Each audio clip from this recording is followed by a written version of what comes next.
हाय नमस्ते, मी शिवाजी शिंदे, आपला health and fitness coach. आज आपण बघणार आपल्या शरीराचे 6 महत्त्वाच्या पिलरपैकी 5वा पिलर साऊंड स्लीप, गाढ झोप.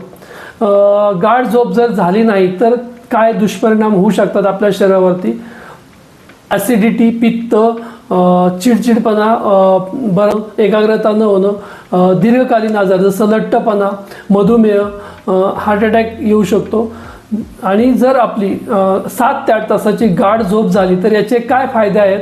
आपल्याला आपल्या शरीरातली झीज भरून निघते, आपल्या नवीन पेशींची निर्मिती होते, आपला मूड चांगला होतो, मेंदूचे कार्य सुधारते, एकाग्रता वाढते, नातेसंबंध सुधारतात मूड चांगला झाल्यामुळे. आणि आपल्याला नवीन उत्साह मिळतो, कार्यक्षमता वाढते, दीर्घकालीन आजार होत नाही जसं की लठ्ठपणा. आपण जर वेट लॉस जर्नीमध्ये असेल तर आपली गाढ झोप होणं गरजेचं आहे.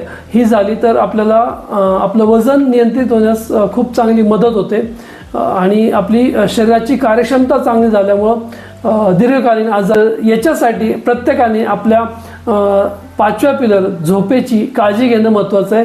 अशाच नवीन माहितीसाठी आपण या चॅनलला सबस्क्राईब करा, फॉलो करा, लाईक करा, शेअर करा. Thank you, bye bye, take care. भेटूया पुढील व्हिडिओ.